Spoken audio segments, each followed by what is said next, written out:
All right, now we're live on Facebook.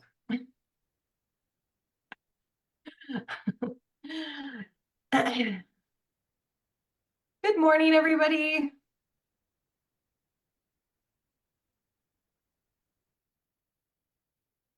Remember, you can come on to Zoom with us for our open coaching Q&A today. Super excited to have you guys here. Now, I'm going to be honest. Was there a list of questions? Heather's not on it. Usually she does stuff like that.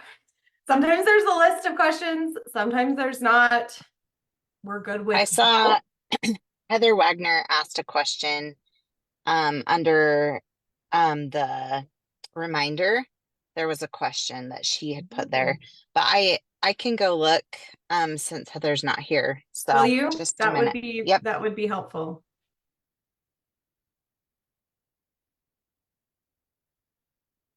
Okay, well, today is June 28th, 2024.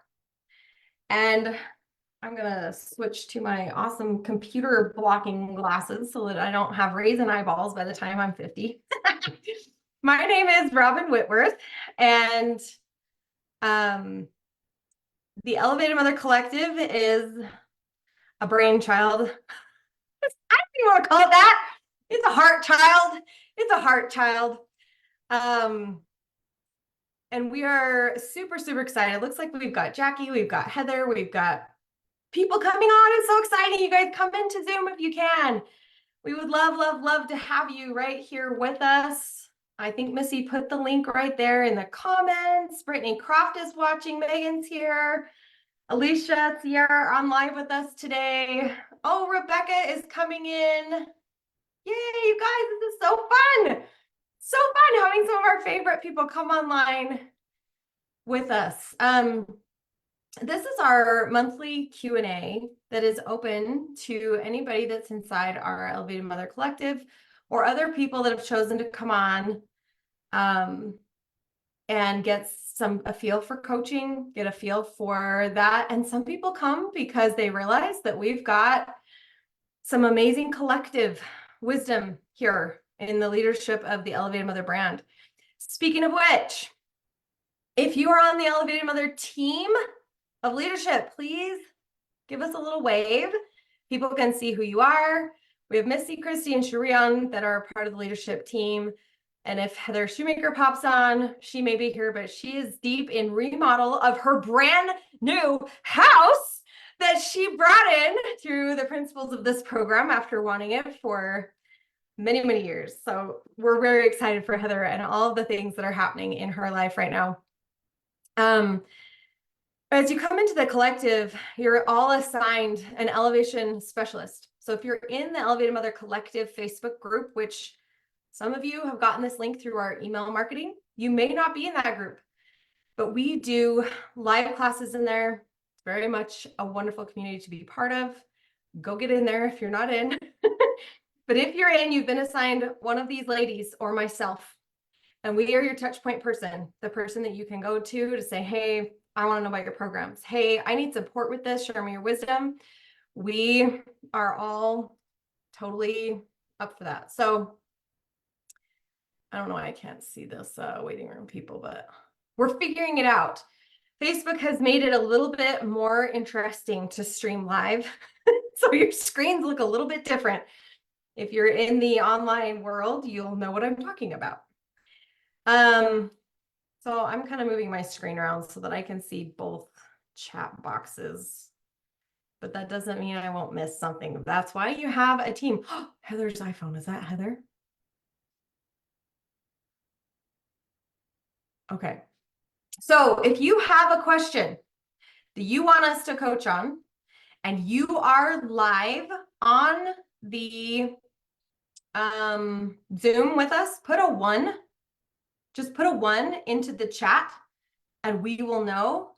And what we would love is to have you come off mute and share. And if you're like, Robin, that is just way outside of the zone of anything I want to do this morning, then type your question. And that's okay. If you want to type your question, still put a 1 and then type your question and we will read it and coach you that way. But if you're willing to come off mute and share, that would be amazing for all involved. So the first question that we have is from Heather Wagner. Now, Heather, you're on live. Do you want to come off? You can give us a look. She put a 1. She's ready. She's here. Let's go. I'm literally still in bed though. So yeah. So my question was mostly like, I just feel super unmotivated. It's like I'm totally in the summer slacker vibe. I feel like I'm a teenager. My house is a total mess. I don't like, I could go to work, but I just like basically bare minimum. I go for like 2 hours a week or something like that. And I'm like, I'm mostly okay with it. Like, I don't feel like, I think maybe I feel like I should feel not okay with it. Maybe, I don't know. Like, I should be more productive. I have all this time off work where I don't have to be there. And I feel like, oh, I should de-junk my house and organize it and at least clean it so I can see the floor and not trip over everything. Like, you know what I mean? So I'm just not sure how I am. I don't know. I don't know what really my question, because I'm still sort of half asleep because I just woke up because I stayed up till 2 in the morning like a teenager. Anyway, I don't know. Translate that and coach me. Well, we get to ask a clarifying question. Okay. Do you want to change something?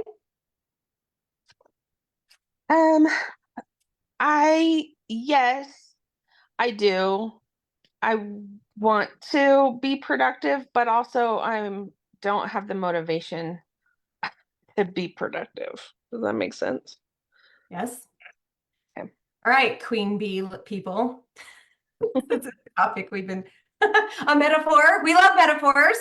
Women learn very greatly through metaphor. Who would like to take this question? Cherie, Missy, Christy.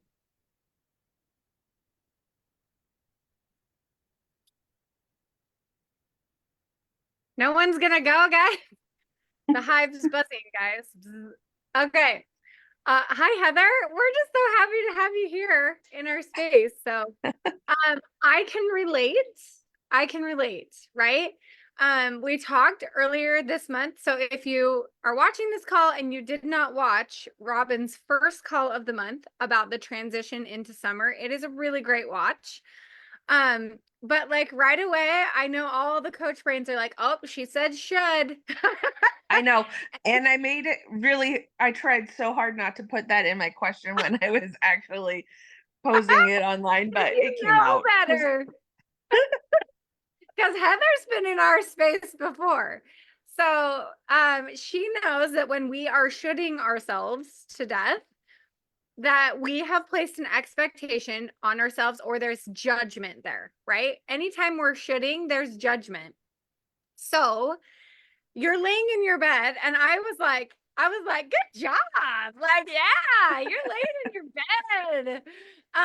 And so I think what Robin was moving you towards is clarifying for yourself, like, should Heather be getting out of bed?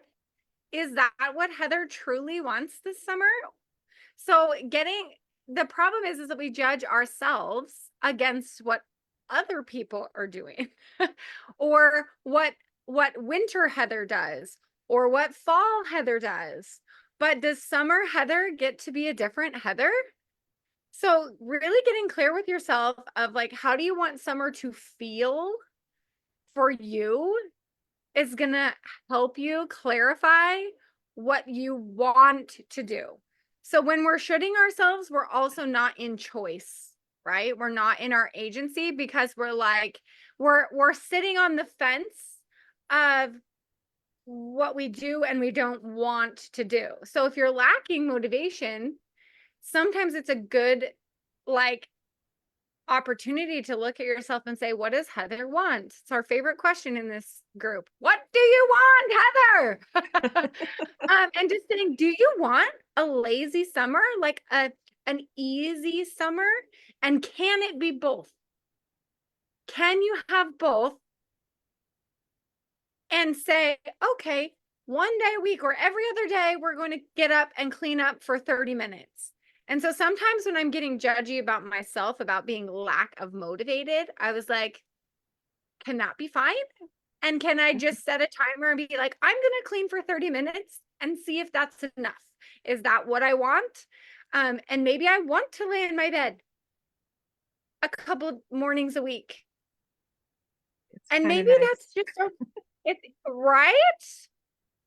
Right. And you're in a stage of motherhood where there's moms on this call with little toddlers going like, you can lay in your bed? Someone doesn't die? Well, I was up till 2 waiting for my teenage boy to get home, and I fell asleep before he did.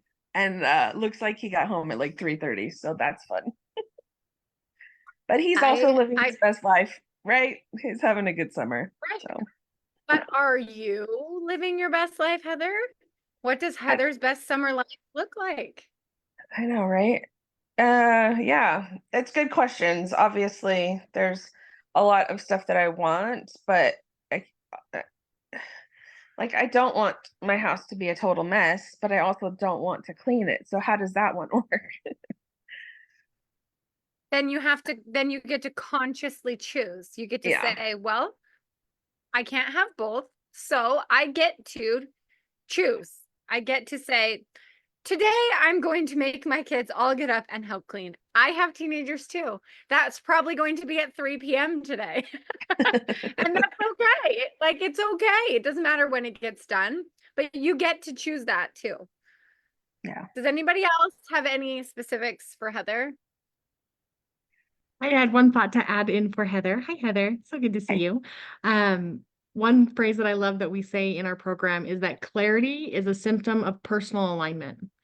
So like Missy was saying, you get to choose, but if you're not clear, like, I don't know what I want this summer, then you get to choose to get clear. Whether that's, sitting in meditation or just sitting in like, what do I really want? And choose that. And then as you get clear, you'll know, okay, that's really what I need right now. And if that's more rest, great. And if that's more productivity, great.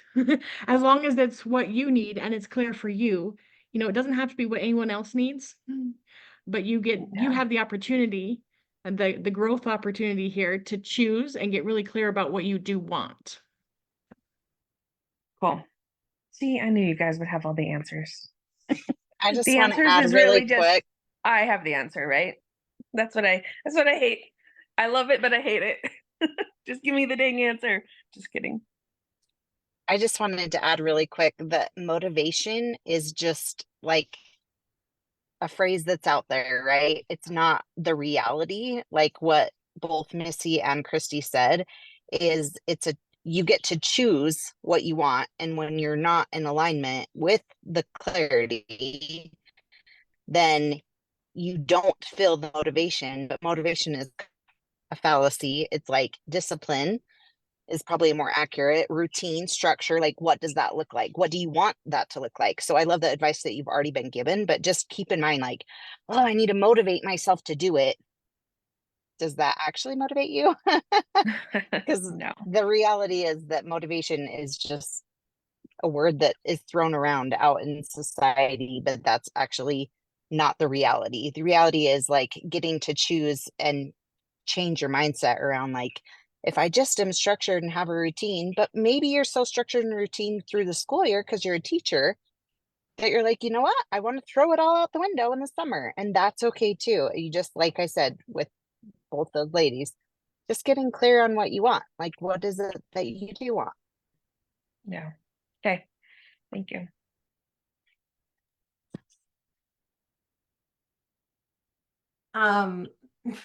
This applies to so many things. Ladies, if you're on, put a 1 in the chat. I know some of you have stuff to be coached on.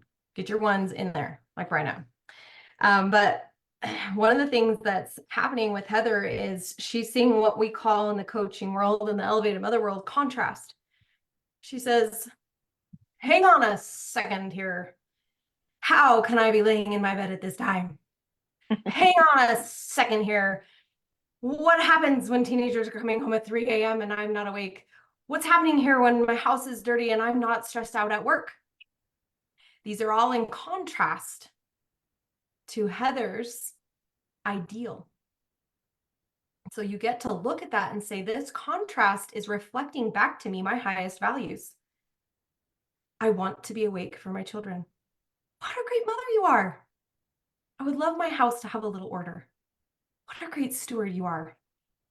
I would love to have a little productivity and creativity in my life. Awesome. And I would like to lay in bed a little bit and have a summer slacker attitude. Do you know what I mean? Yeah. You get to write this chapter, and the contrast shows up that shows us our highest values, and then we get to choose which ones we engage. There's nothing wrong here, right? There's nothing morally wrong here. Yeah. You're just seeing the contrast and getting, the universe is like, oh, well, you just created a little smorgasbord of opportunity. How would you like to do it? Which ones will you be picking today? Because Right. contrast has showed you you're a good person. You're a great mom. You're a great steward of what you have. Let me lay out the smorgasbord of opportunity. And you're just going, someone else isn't clocking my time. Someone else isn't going to make me do this. What? Right? These Yeah. can be miraculous. That sounds like a miracle, right? In your life, to be able to just be able to choose. What an opportunity. And if that means you're going to sleep in, bang, girl, own it. Own it. So good. Cool. You always bring up that contrast when you coach me, so there's something there I think I need to learn with that. So thank you. You're so welcome. Okay, Rebecca Ethington, and then we'll get Brittany Croft. Do you want to come off? She didn't type her question, so. I'm struggling to mute myself again. Sorry. Dang phone. There she is. Look at that beautiful face. Looks like she might be outside. Can you see me? Yes? No. Yes. Can you hear me? Yes? Okay. I can't see the video. But oh, okay. Okay. I have to go outside because my son is inside. So I just was hoping to have some coaching on my oldest son, who is 12, almost 13. He is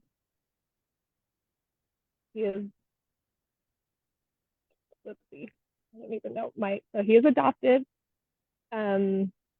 and definitely an ADHD kid or ADD maybe.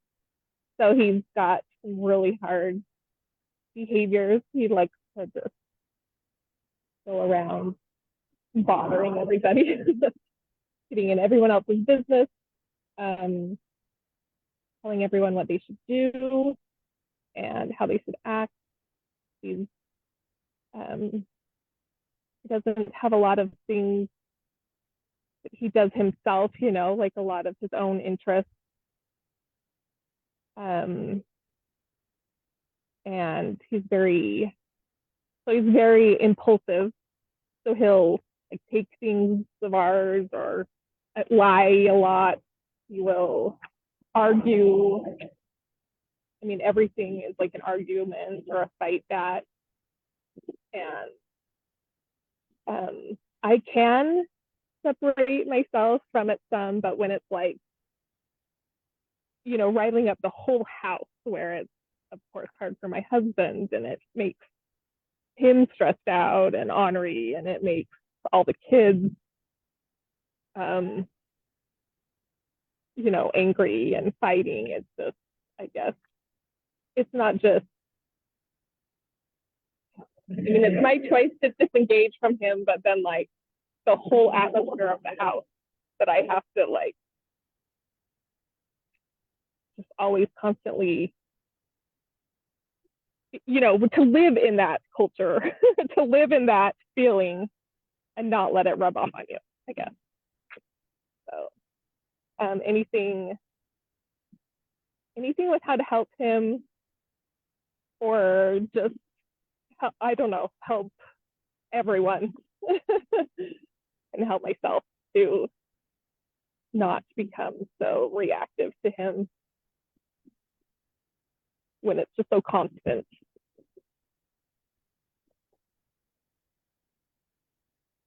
Thank you so much for sharing that. And if you can read the chat on here, we've got multiple mothers that are saying, my friend, you are not alone.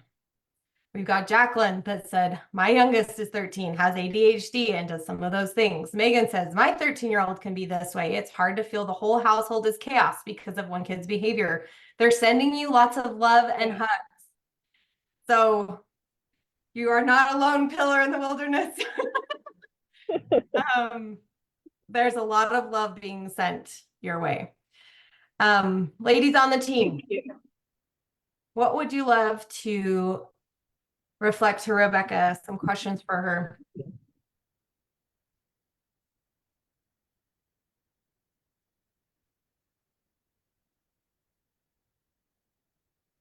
Well, typically in our space, we always bring it back to you because you're the one you get to control your behavior, your choices, your attitude, and your attitude about the situation will determine everything. You know, it's how you feel about it. That being said, my area of expertise is childhood development and with our kids. And so I'm hearing that he's dysregulated. I'm hearing that he's seeking connection. Those behaviors are connection seeking behaviors, that whether he needs attention or he doesn't feel connected. Okay. And that's not a reflection on you. That's a reflection on him of his need right now. And so some of the things that you can do to help regulate him, don't wait until he's in a chaos mode, a chaos moment. You can introduce regulating activities on a daily basis. Things like exercise, even if it's just walking, being out in nature like you are right now, like come for a walk with mom. Sensory activities, even if it's just art with his hands, with water, things like that. So you can plan into your day regulating activities before he gets into that moment. And that will teach his body to become safe or to be regulated on a more consistent basis. And that helps retrain his nervous system. That being said, because I love practical tools, we've done a whole class on this. You can go back into the collective and we did a whole class on this a while ago. But it does come back to you. You get to set the example of how you regulate yourself. Oh, mom has big emotions. And when I feel frustrated like this is what I do. What would you like to try? You know, and then you get to offer him choice, right? Choice is king for us as moms, as, you know, setting the temperature in the house. And then it reflects back to him, I trust you enough and you get to have choices too. And I know some of our other coaches can speak to this. They have children at your same age. Those were just a couple thoughts and practical tips that I've learned in my professional experience. We do that and talk about that, and he would fight or hate any, you know, that would be another fight to get him to do any of those things. So I do it sometimes, but I go back and forth because again, it's like another fight to have with him. So would you suggest doing that? Just make him do it, even if it also makes him mad and causes another disconnect because it's making him do something. Right. Well, then it gets to come back to you modeling and you offering a choice. This morning, we're going to do something to help regulate our bodies. Here are the 3 choices. You know, which one would you like to choose today? Because this is part of our morning routine or our evening routine. Or, you know, if that's something that's super important to you, you know, then you still get to offer him a choice, but it's not a do you want to, a yes or a no. It's which one do you choose?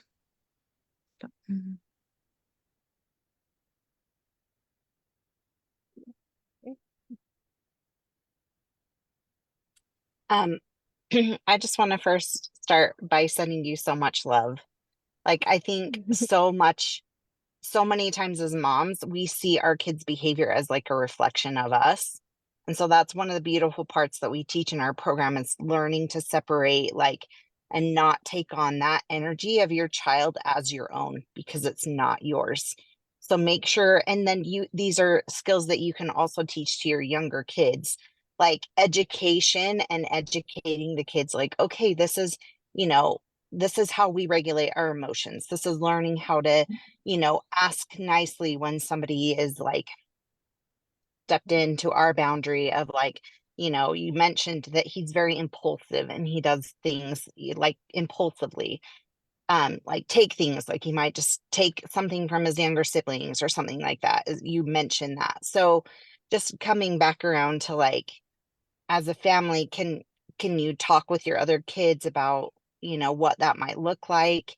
And then also, along with what Christy said, is like just a clarifying question. Does your son do better with a routine and structure? Like, is it better in the school year when he's not like just left to like do, you know what I mean? Like, I know for my daughter, she's 9, but she does so much better with like a structure. And so summer is like, it's chaos at our house sometimes because that structure she like once she gets up and then she's like, oh, like instead of just getting up and doing her thing like she would on a school morning. So just a clarifying question, does he do better with the structure? Is that helpful for him?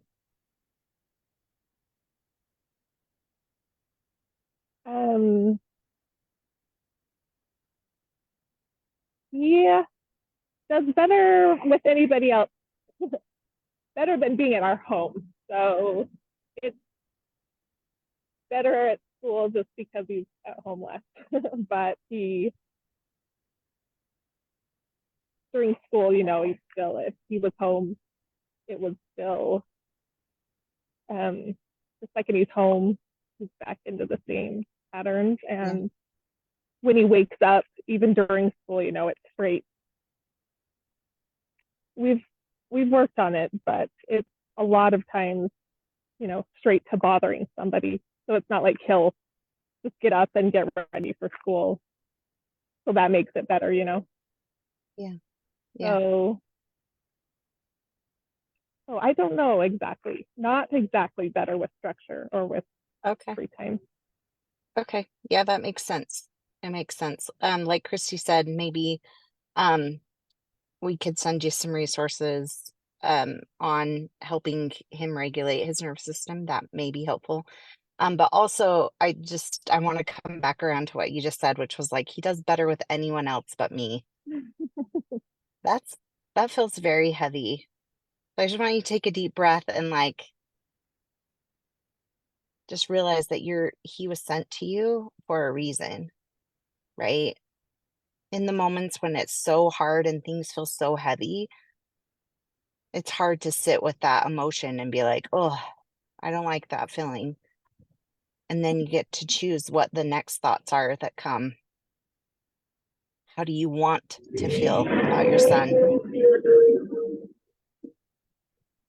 You know, like how do you want to feel? Because I know for me, being able to journal out how I want to feel about my child, in the program, we talk a lot about this as the contrast, which Robin brought up with Heather, and then creating an affirmation statement around like how we want to feel in that situation. And so I'm like sending you so much love and letting you know like you're not alone and that there's so many resources out there available, and we would love to help assist you in some of those resources if you need. But I'm going to turn it over to one of the other coaches because I can see that they have some other things to say. Thank you.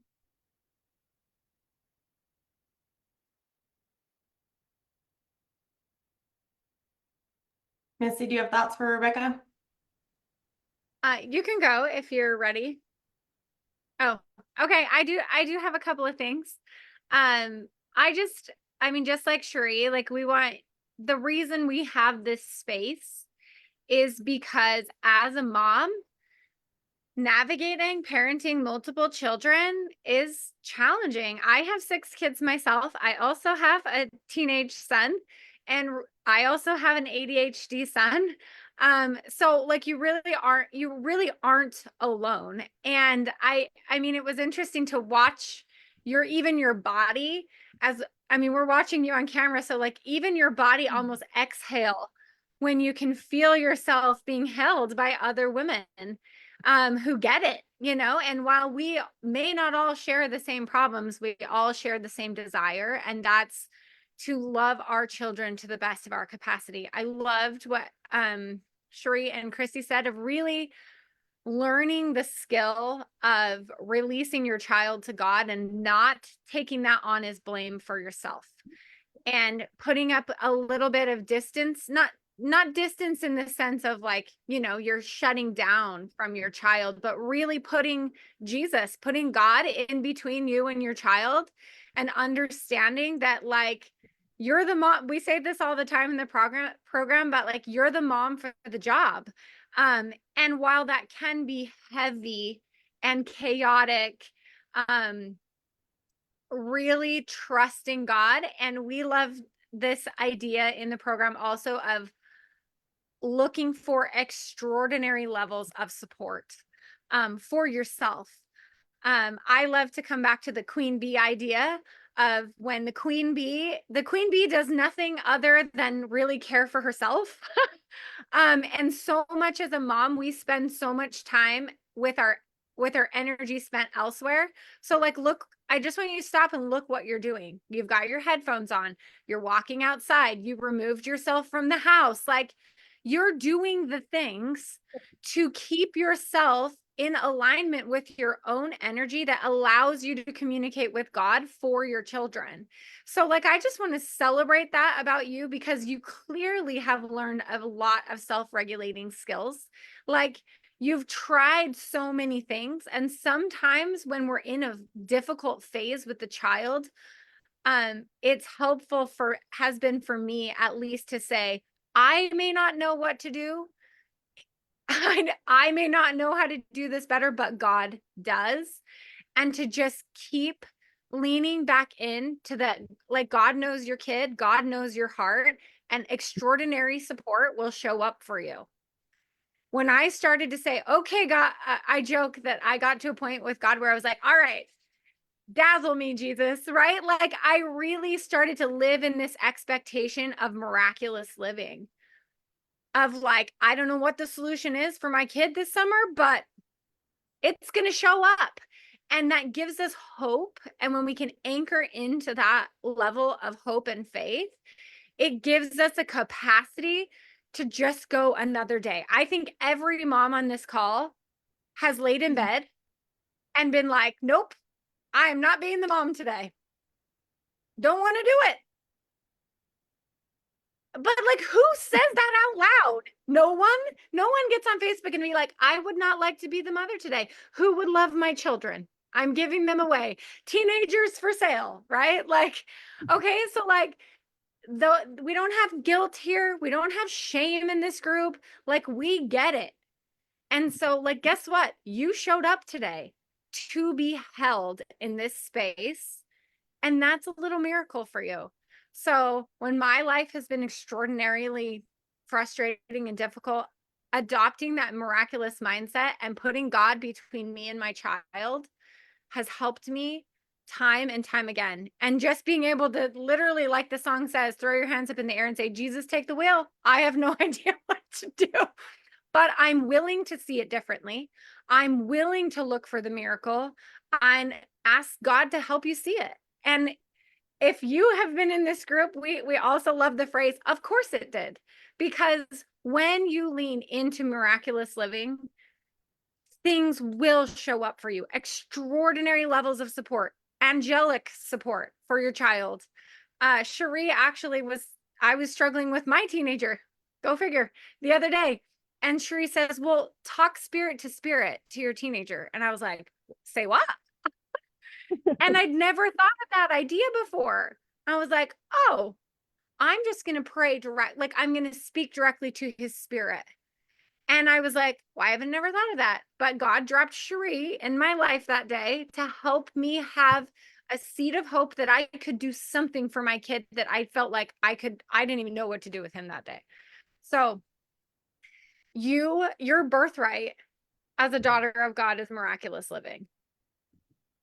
And like, that's what this group is for, is to stand for that for you. And like, we know you're the mom for the job and you're doing the things and you're supporting yourself. So be in this group, call in extraordinary support, and believe that God has that for you. Doesn't mean there won't be days where you're like, nope, I'm not getting out of bed today. Someone else can be the mom. But like, I mean, everyone's laughing because we've all been that. So we want you to know like how loved you are. And it's not just us. Like, I know we're just like random strangers on the internet, but like this kind of love, this sisterhood is from God and it shows up. So trust it and trust yourself. All right, Robin. Any thoughts, Rebecca?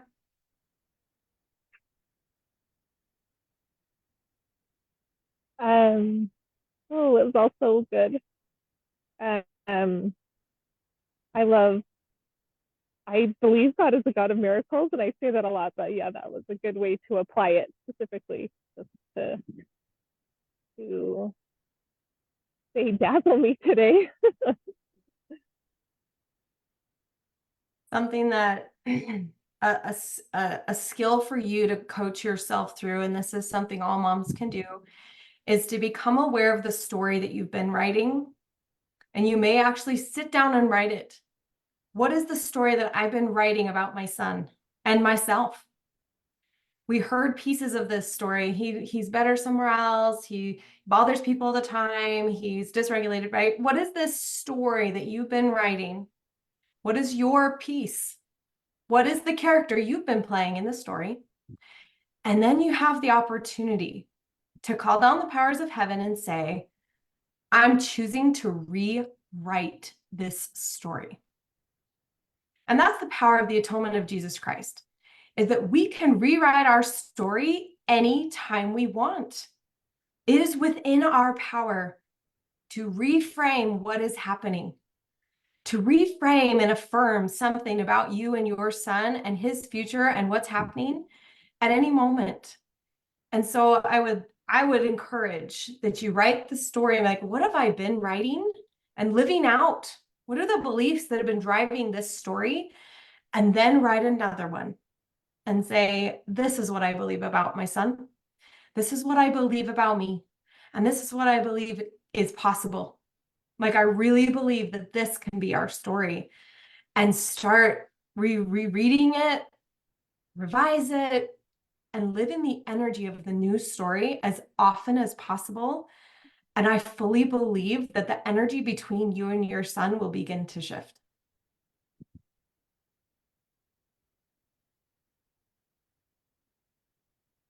Yes, that would be interesting. Write it down, actually, to see it all in front of me. One of the most powerful things we can do is to write things down and witness our own thoughts. I like to take a little highlighter and I'll highlight adjectives that I used in my old story. And then I'll highlight adjectives that I use in my new story to start becoming aware of the different frequency in which I was living. And I can clearly see the better choice. It's no longer a question of, what's the next scientific justification for this? Or, it's just like, oh, this level of living in these words that are not even usually the story I was living in that was very frustrating wasn't as helpful or miraculous as the new story that is completely possible. So I'm grateful that you're open to receiving coaching, that you're open to receiving a new way of looking at this. I mean, in the program, we have what's called a book of wins. All the moms on here, if you don't have one, get one of those 97 97-cent spiral bound notebooks from Target or whatever, and put book of wins. And anytime that you have a new awareness, anytime that you see a little miracle, write them all down. That thing can become a pillar of strength for you in these kind of moments. And you're like, all right, what have I done before? And what was there? It can become beautiful. It's a little different than just a journal, right? Really have my book of wins or my book of miracles, whatever you want to call it. If you don't have one, ladies, you can start one whenever you want. But if you come into the Elevated Mother experience, we will give you one. So beautiful question, Rebecca. This applies to so many Perfect. people. Thank you. Thank you for asking. So good. Is Brittany Croft still on? Like she put a 1 and then I think she said she wasn't sure if she could be here.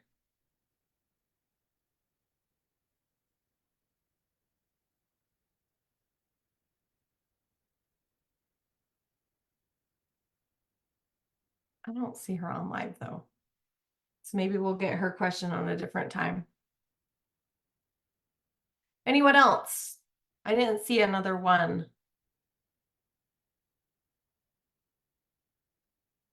And Jen in the chat says it is good to admit or journal what script we've been actually saying. Yes. Yes, it is. Sometimes we think we know, and I'll even go journal and I'll be shocked. Has anyone been shocked? I was like, is that what I really think? I will tell you, about 10 years ago, I would journal, and it came to my awareness after some journaling coaching that I would correct as I went.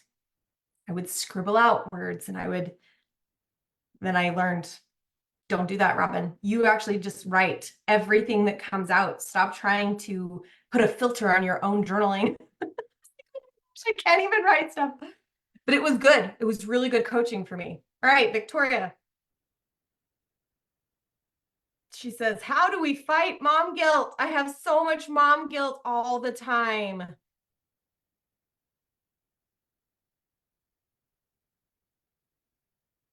Ladies, how do you fight against mom guilt?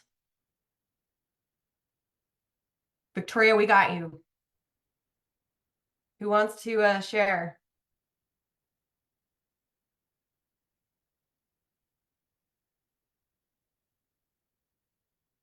Nobody?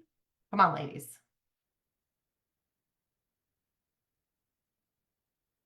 Okay, well, okay, Missy came off. I was just gonna say, I'm smiling and I'm so glad this question was asked because everyone feels this. And I was you. I was buried in mom guilt. And I think sometimes mom guilt can become paralyzing. It becomes paralyzing. It creates anxiety for us. And I'm really smiling because this space, this program has completely obliterated my mom guilt. Like, it is very rare that I have a moment where I'm like, oh, that's mom guilt. I was like, where did that come from? And I lived in it. Like, I was drenched in it. So I'm going to throw this one back at Robin. I just want to say that, like, listen to Robin, and we have so many resources for you on this. And I just want to, like, hold your little face and be like, we got you. Like, this is a universal issue, and it is also something you can overcome with skills. And I didn't realize that. I didn't realize I could, like, that there were actually mindset skills that could get me out of mom guilt. So I'm going to let Robin talk because she's the one who really taught me those skills. So go ahead, Rob. I'm over here like, what have I said before that was super amazing on mom guilt? It's a pickleball right back at you, Robin. I'm going to volley it back to you. I know one of the chief reasons that people feel mom guilt is a self-identity issue. It's a perception issue. The way that you perceive yourself as a mom and ideals and expectations and all the things that you've had, again, it's kind of the same principle with Rebecca. Like, what story are you telling about your motherhood? And then when things aren't working out, it's all your fault. Like, I wrote this beautiful story of how motherhood was going to be, and now it's not that. must be my fault. It's all my fault, right? And there is a specific class, Victoria, that if somebody even wants to find it and put it in, there's a specific class in the EMC, in the Elevated Mother Collective, called Ditch the Mom Guilt, which is very good, very specific, has some very specific skills for the sake of time. Like, go and I will send it to you. I'm gonna make a note in case it doesn't get done. I believe it's on our YouTube channel too. It was one of our most popular listened to classes. But Victoria, the thing with mom guilt is that it is something that we all feel. And I would love if you have the capability to come into the chat or to come off. The story of mom guilt for each mom is different. And so we love to get clear on what it is for you. At the base of it, though, it is an identity feeling. It's something around, I am not doing something right. I am the cause of people's pain. And one of the reasons we do this is if we are taking on the responsibility of other people's experiences, forgetting that if our child is sad or bored, the child chose sadness and boredom. Mom is not the cause of someone's feeling, right? It's okay if your 22-month-old is throwing a fit. We got you. You can come watch this recording too. So you don't have to come off mute, but anytime you can add anything clarifying in the chat, that's helpful. As coaches, we reflect back to you the truths that we hear in your own words as we help you come home to your own thoughts. We aren't up here like, oh, we're the experts on all things and our lives are perfect and we never struggle. No, we've learned the skills of being able to sit in our emotion, see our emotion, sit in the reality of whatever my child is experiencing isn't my fault. It just isn't. We sit in it and we go, how interesting, my child would choose this. And if I'm emotionally activated by that, what is my child reflecting back to me that I don't love? And the source of mom guilt many times is that we're being reflected something back to ourselves that we're not working on, we're out of alignment with. And it doesn't mean that we're broken and hopeless and all the things. It means something's coming up because you're ready to be aware of it. Motherhood, the choice to be a mom, often is the choice to become a new creature in Christ. Like, over and over and over again. Every phase of our child, every phase of 6 children, like we get to have that reflective power to do it over and over and over. And mom guilt is a message. It's a message. It's not a condemnation. It's a little note in your mailbox that says, hey, Victoria, something's coming up for you to learn. But if you've been in a space of self-judgment and taking off everyone's responsibility and all of these things, then that can feel absolutely heavy and like, what?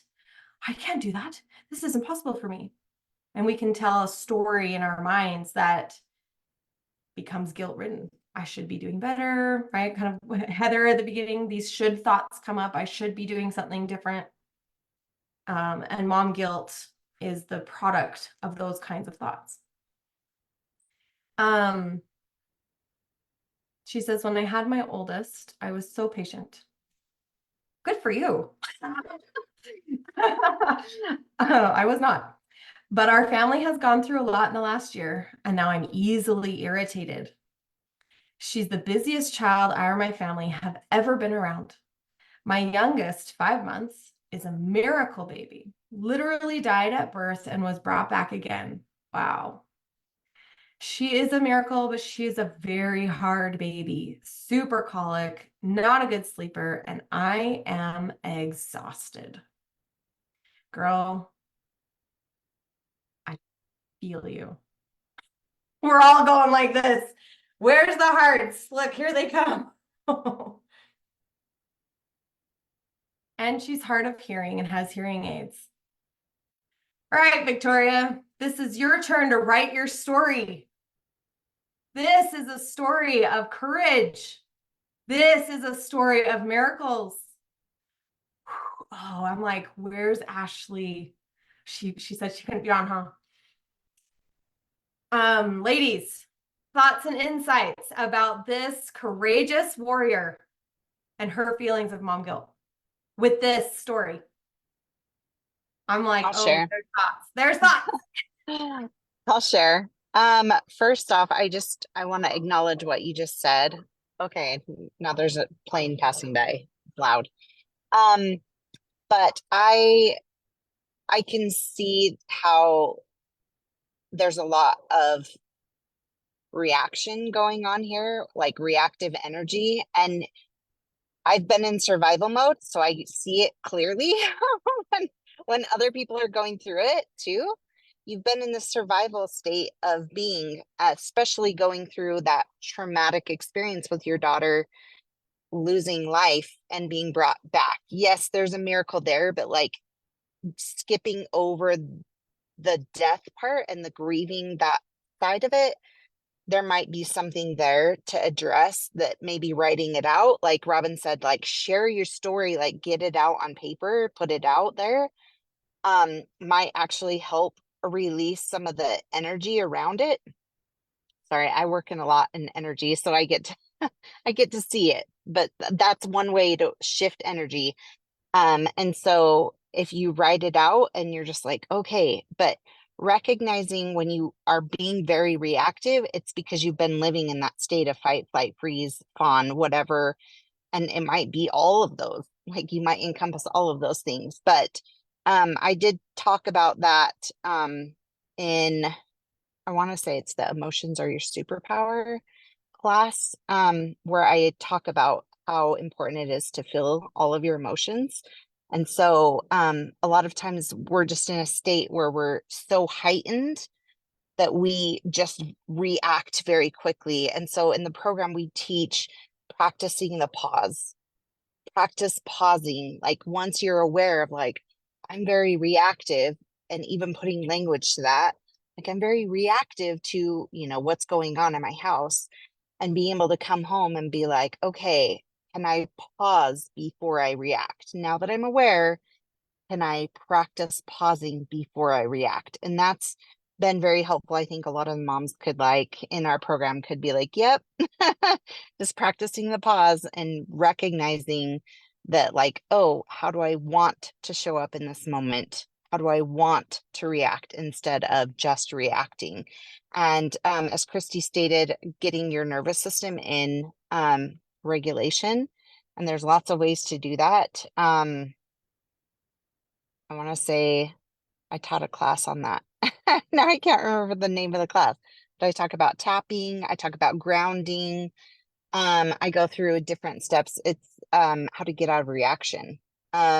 So anyway, I just wanted to share with you, like, just so much love, because I've been in survival state, and that's kind of what I'm hearing from what you're vocalizing. So I'm going to turn it over to somebody else though. And I'm just gonna, oh, go ahead, Missy. Go ahead, Christy. Oh. Okay.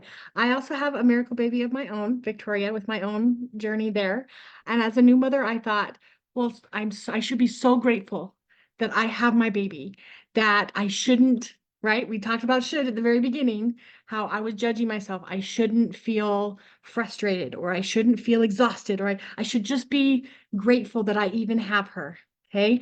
So when you get to recognize I'm in judgment here, I'm judging myself for having a human experience.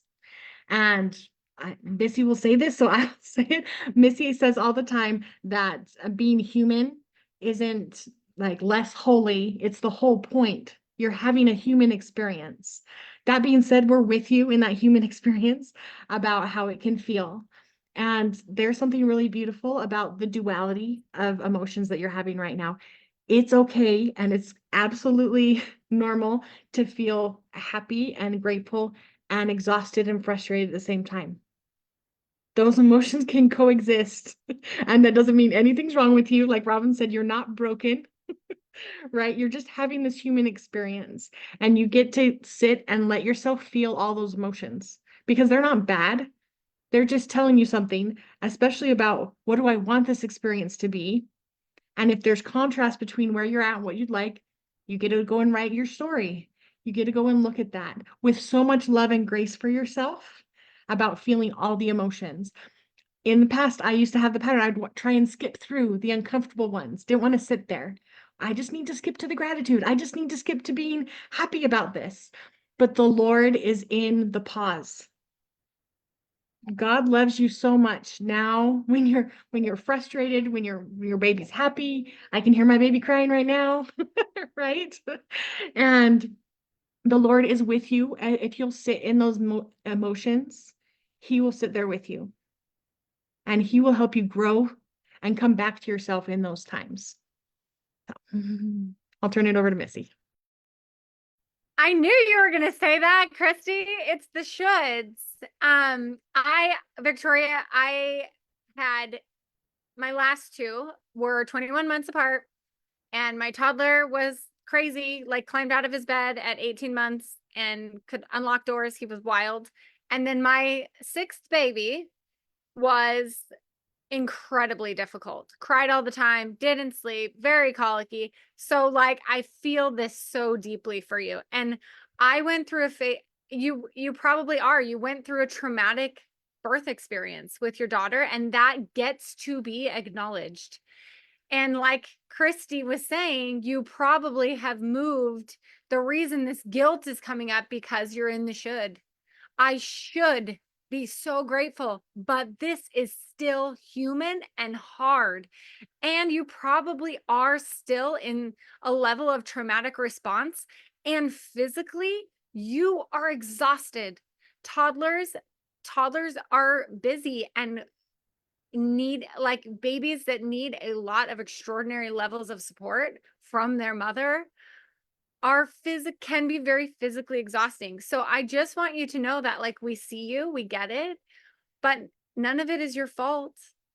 And God knew that when He was sending you those two specific babies, that He was sending them to a human mother, not a perfect one. And my mom guilt started to get easier when I accepted my humanity. That is my favorite quote. Being human is not less holy.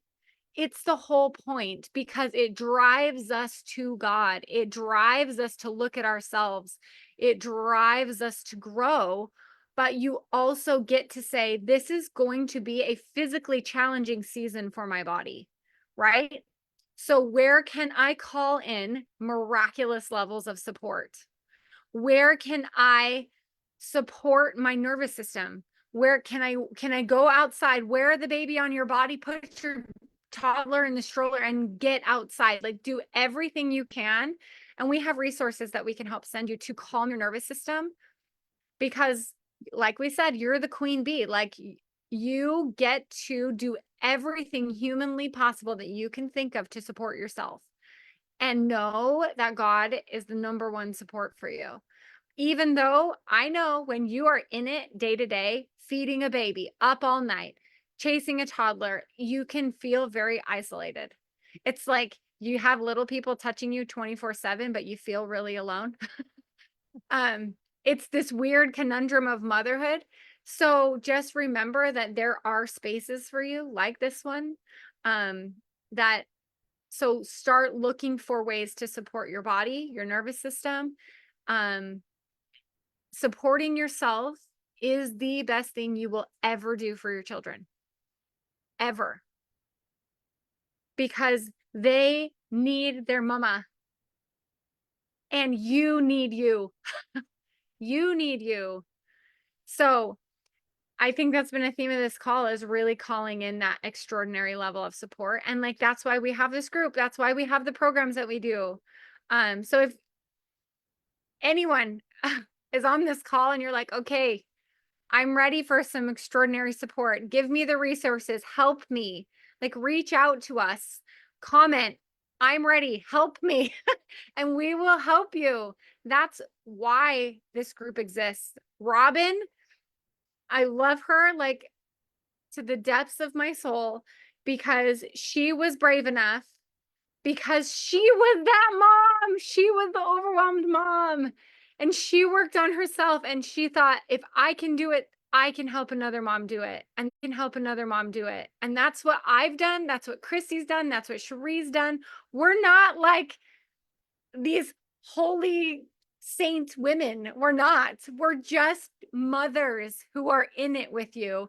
And that's why this group exists. So that's why we're here. So I just want to thank everybody for coming. And Robin, do you want to say anything, close it out, or? Yeah, I saw Jen. Did you want to come on and say anything? You can't, you finally got Zoom to work. We're all celebrating.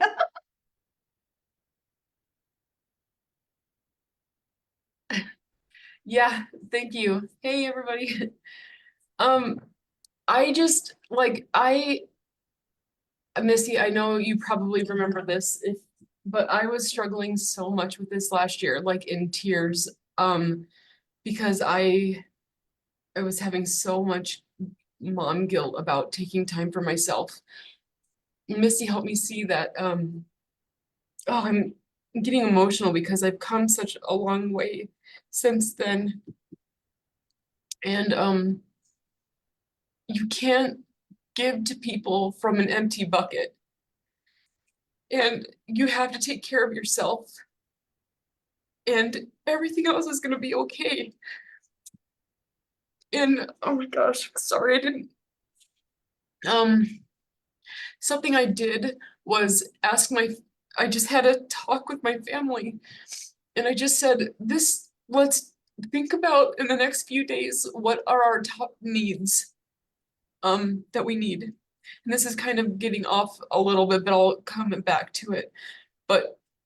And so I gave everybody a couple days to think about it, and everyone said what their top things are and what we needed from each other. And I said, I need to be able to work out and take this time without feeling guilty. And that means sometimes we need to spread the load of making dinners or cleaning up or like whatever we decided. And they stepped up to the plate for me. And I was so scared because I didn't think that they would. And I thought that it would make it like more tension, but it's been the best thing ever.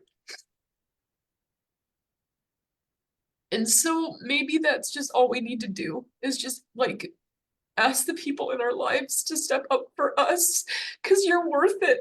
We are worth it. And that's all I had to say. And let them do it. And we'll release it. It's okay. It's okay if the towels get folded wrong. It doesn't matter. They're clean, and everyone can have a clean towel. And that's really all that matters, right? Anyway, that's all. Thank you, Jen. Thank you so much. Thank you for your vulnerability. When a mom can be vulnerable, it gives every other mom permission to be vulnerable. And Thank so you. often we are afraid of judgment in our vulnerability, of sharing those deep thoughts, of sharing those experiences that blew our minds. Thank you, thank you, thank you. She has expressed something that clients that come into our space tend to be women that have seen themselves in these really high standards. And so they want to always perform at this many times unrealistic ways of being. And when we are human, we find all these stories of like, I can't, and it's hard. And these people they're thinking less of me because I'm not performing at this standard. And we start telling these stories, and then we project it, even though no one else in our life was telling that story. Sometimes my husband is shocked at the thoughts that I reveal to him.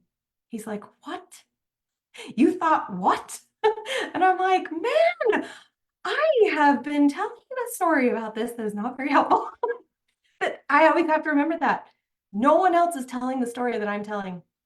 I'm the only one that's building my fire that I'm walking through.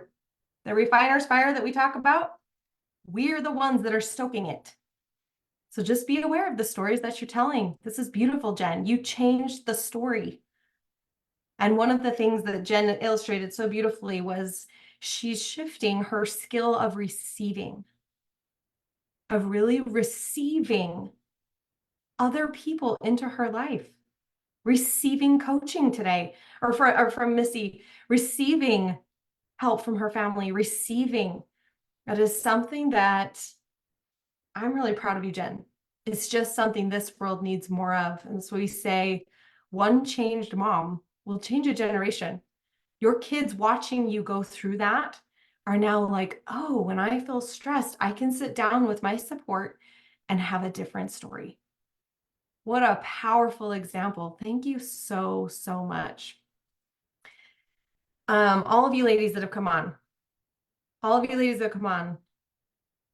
we love you. We're sending all the love and the good vibes. You're all incredible. You're worthy of coaching. You're worthy of coming on to all of our calls. We would love to have you in our space.